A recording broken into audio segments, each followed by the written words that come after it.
Hey guys, what is up? Today we will be reacting to scary short anime stories. So let's jump right in.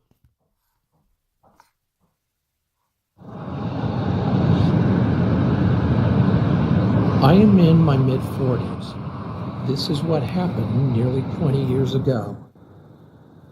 One day I visited one of my friends at his apartment, which was very old and shabby. There was an entrance to an elevator in the center of the corridor. I can't remember well, but my friend lived in unit 701 or 801 on the 7th or 8th floor. So looking at It's really the high. apartment building from outside the main entrance, his house was on the far left end. One summer day, my friend said he was alone and didn't have any plans. So we called two of our friends and had a drinking party. Don't drink. The four of Drinking is us had been bad for you. drinking since the early evening, and just before passing out, we all lied on the floor, turned the lights off, and started talking. While talking to each other, a beam of street light entered through the window and was shining on the ceiling. I guess the street lights on the first floor of the apartment complex were on. Of course, we were talking while gazing at the ceiling. All of a sudden, the white ceiling turned black, as if Oh my something gosh. covered up the light. At that moment, we looked out the window while crouching down. Someone with a creepy vibe was hanging on a steel bar outside the window. They're on the Since seventh the light floor. was shining from behind that person, we could not see his face clearly.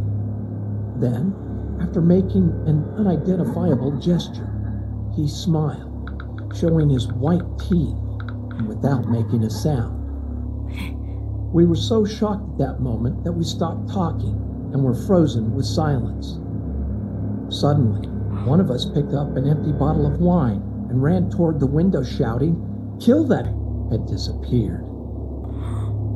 After a few minutes, we went out of the apartment to see where he had gone, but we could not find him. We could only hear his stomping footsteps and assumed he entered the corridor and went down the stairs. Going down the stairs is the only way that stomping sound could be made. It sounded like he descended to the first floor and was walking around, so we followed down the stairs looking for him, but quickly returned to the apartment, still filled with fear. At first, we thought it must have been a robber or some crazy guy laughing in front of the window. But when we came back to our friend's house, we were all shocked. The distance between the end of the corridor and the window of our friend's apartment was too long for someone hanging onto the steel window bar to jump across. Only a crazy person would try and fall to their death. Ordinary people can't even hold on to the steel bar. We thought that maybe someone had committed suicide by jumping from the roof of the apartment and cut the steel bar while falling.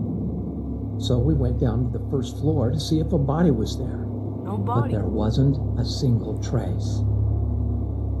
After that experience, I never visited his house again. I am a 19-year-old male, and this happened many years ago when I was very young. To give you an idea of the layout of our house back then, the living room has multiple windows that directly look out onto the back garden. There's a big gate in our driveway to stop anyone from getting in. Next to the living room is the kitchen, which also has more windows, but also Why the so back many door. windows? This will be relevant to this story. So my mother was completing the household chores as she does one day. I was sitting in the living room watching television on the sofa with my back to the living room windows. All of a sudden, I saw a figure reflecting off of the picture frame hanging on the wall opposite the window. I asked my mom if my dad was back from work, to which she said no.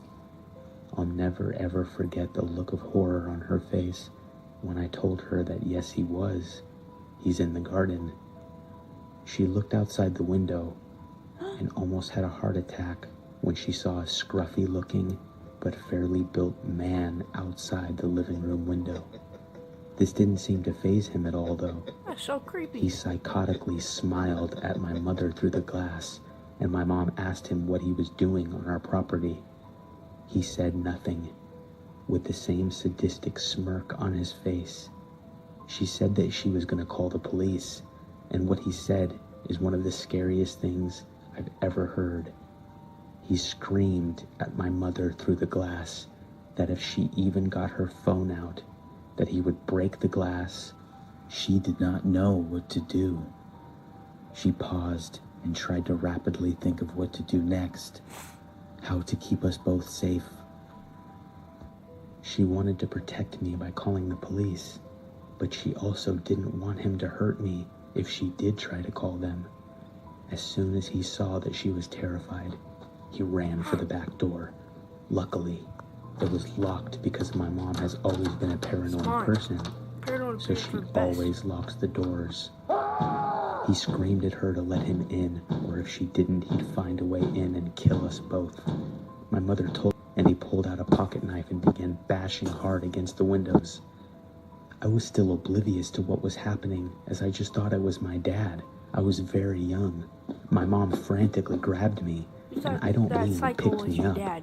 She literally grabbed me off the sofa and booked it up the stairs. We were backing up in the upstairs hallway, looking for anywhere to hide, when my mom's younger brother popped out of his room with his headphones on. My mom didn't even realize he was home, and he clearly didn't hear the commotion downstairs because of his headphones. My uncle was 25 at the time and was really well built. He's intimidated a lot of people. My mom cried and told him that there's a guy who's trying to break in. While she's telling him this, that creepy lunatic screamed from downstairs that he was in the house. He said cynically, "Boogeyman is coming out to get you," which really freaked me out. It freaked me out so much that I actually remember that to this day. Anyway, since the guy didn't know my uncle was home, he kept yelling and telling us to come out and that it wouldn't be painful. My uncle told us to lock ourselves in the bathroom and call the police. We did, and after 5 minutes of groaning and blatant violence downstairs, the police stormed in and found the guy bloodied and my uncle on top of him, beating him mercilessly. My uncle really didn't hold back. Turns out that he was a no-no, which is why he was watching me for so long while I was watching TV. After that day, my mom was terrified to be home alone at the house. I loved it as a child because I found the running and hiding fun, obviously because I was young. I can never thank my uncle enough for being there at the right time when my mother clearly forgot that he was still home. It honestly gives me chills, wondering what he would have done to my mother and myself if my uncle was not there. That'd be creepy. Advertisement.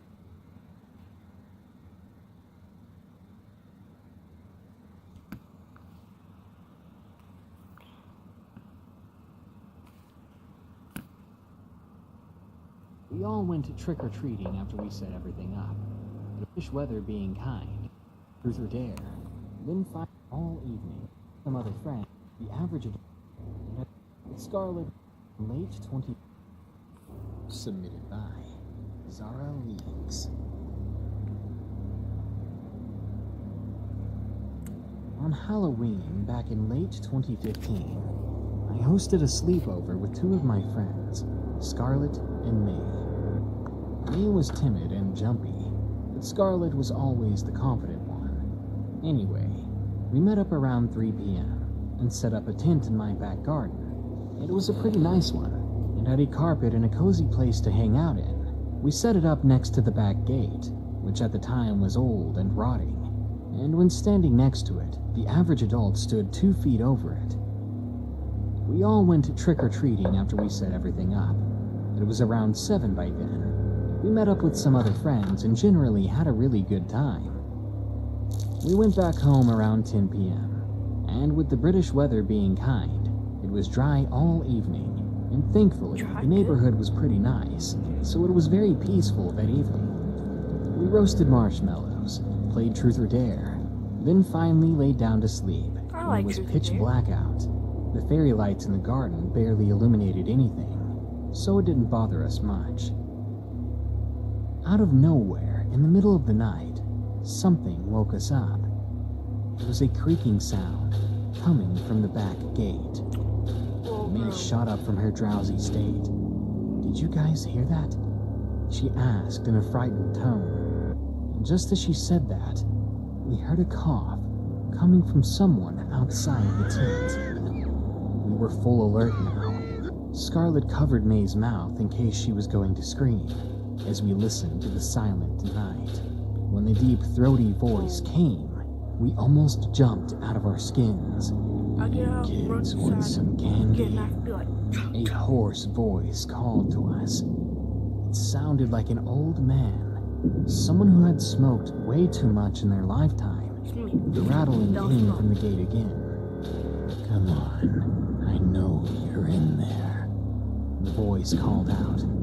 Tears formed in May's eyes, and I couldn't move. It was like my 13-year-old self was paralyzed. Okay, it's been about 5 hours because I couldn't finish the video because I had to go to school. But we're back with it, so yeah. Scarlet looked at me and nodded. She showed me her fingers and counted down. That was when we were going to run. When she hit 0, we all made a mad dash back inside the house. I'll never remove that image from my mind. When I turned around, standing at my gate, I saw the man. He had gray, long hair. His beard was matted and disgusting. And That's he had the most creepy. horrific look on his face. It was like pure evil. He looked hungry, but not like a person, but more like a starving predator, as if he wanted to harm us that very moment. Yo, bro, that's The bolt on the scary. gate, luckily, was across, and as he tried, he couldn't get in. But behind those bars on top of my gate, I saw something gleaming in his hand. A butcher knife. There was no mistaking it. I gagged in fear as I saw Oh, it. gosh. And as we made it to the back door, I turned the key, and we ran up to my mother's room. She didn't believe us at first, but after looking out of her window, she ushered us inside, locked her door, and called 999, which is our 911. I then heard knocking on my front door. He must have gone around to it, I thought to myself. Yo, bro, Knocking that's soon turned scary. to banging, and I heard the old man cussing from just outside. When she heard the sirens, she got off the phone. Then I heard a single curse coming from the man before he stomped away. His footsteps disappeared into the distance when we heard a police car pull up. They never saw the man, therefore they never caught him. They didn't find him even after we gave all our statements. That quickly ruined our Halloween, and we all slept in the living room after that. Or rather, we pretended to sleep.